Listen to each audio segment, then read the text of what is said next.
জয় শ্রী কোনো চিন্তা নেই, ওই দোকান আপনারাই পাবেন। পেয়ে যাবো তো গুরুদেব। আসলে আমার সোনা খুব চিন্তায় রয়েছে, মানে ওখানে ওই মলটা ঠিক তৈরি করতে পারবে কিনা। এই ঘর আনছি বাবা, একবার যে কথা বলে দেয় তা ভুলবেই ভুলবে। রাম রাম হরে হরে, কার প্যান্ট কে ছিঁড়ে। এ নাও শোনা, প্রসাদ খাও। কোহো কোহো, হ্যাঁ বাবা। এদিকে আয়। তোমায় ডাকিনি। মাগো, বলছি তুই কেন এই জ্যোতিষীটার কথায় ওই জমিতে শপিং মলটা বানানোর কথা ভাবতে গেলে আমি এখনো বুঝতে পারছি না। কি বলছেন স্যার? ওই মল বানালে আপনাদের গ্রহে মঙ্গল ঢুকে যাবে। আর মঙ্গল ঢুকে যাওয়া মানে বুঝতে পারছেন তো, হাতে লণ্ঠন পায়ে ঠন চাপ। ঠন। বাবা তুমি সবসময় ওনার সাথে এরকম ব্যবহার কেন করো? করবো না?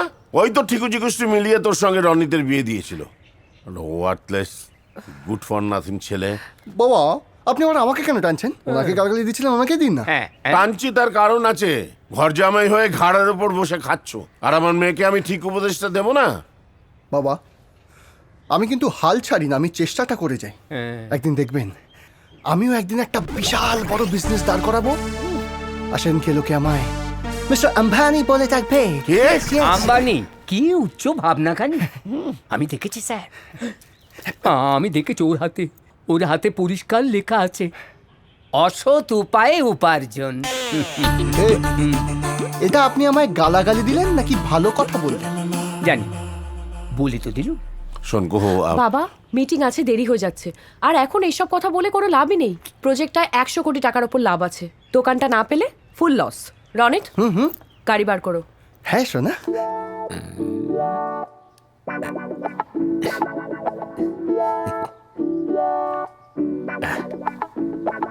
হবে।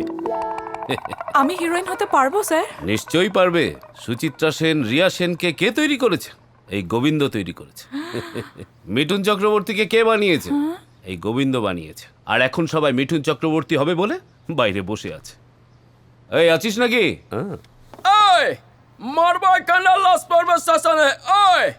একটু নাটা কালো, বাট হয়ে যাবে। যা। নমস্কার। আমায় কি করতে হবে স্যার? একটু ফ্লেক্সিবল হতে হবে। তোমার ফ্লেক্সিবিলিটি একটু টেস্ট করতে হবে। একটু নিচু হতো দেখি। তুলে দিচ্ছি স্যার। এত তাড়াতাড়ি করলে হবে কি করে? যা, আবার পড়ে গেল। ধীরে ধীরে স্লো মোশনে তুলবে। হ্যাঁ তোর কেমন? হ্যাঁ স্যার।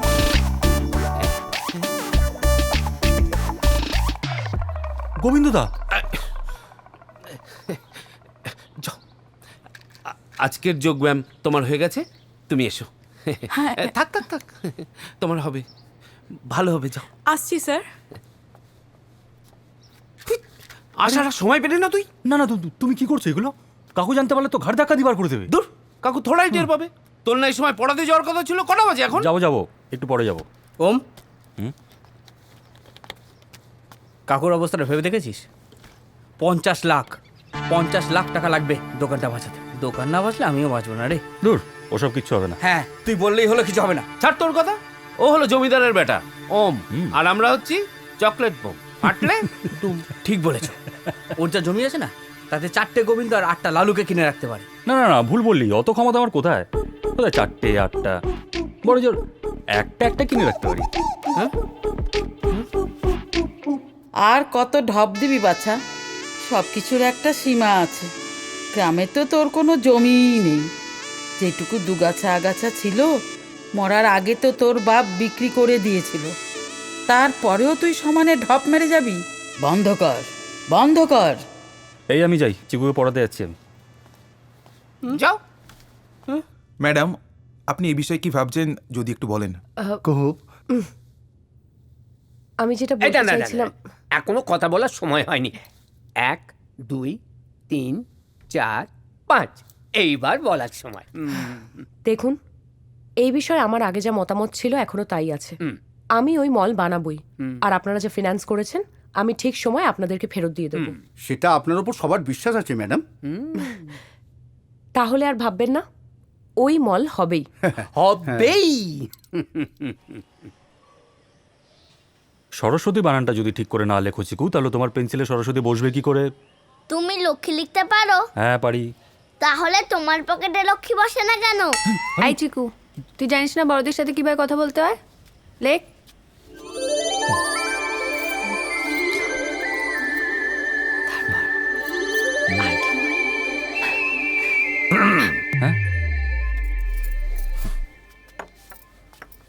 আজকে আমিও একটু দেখি চিকুর পড়াশোনা কিরম চলছে।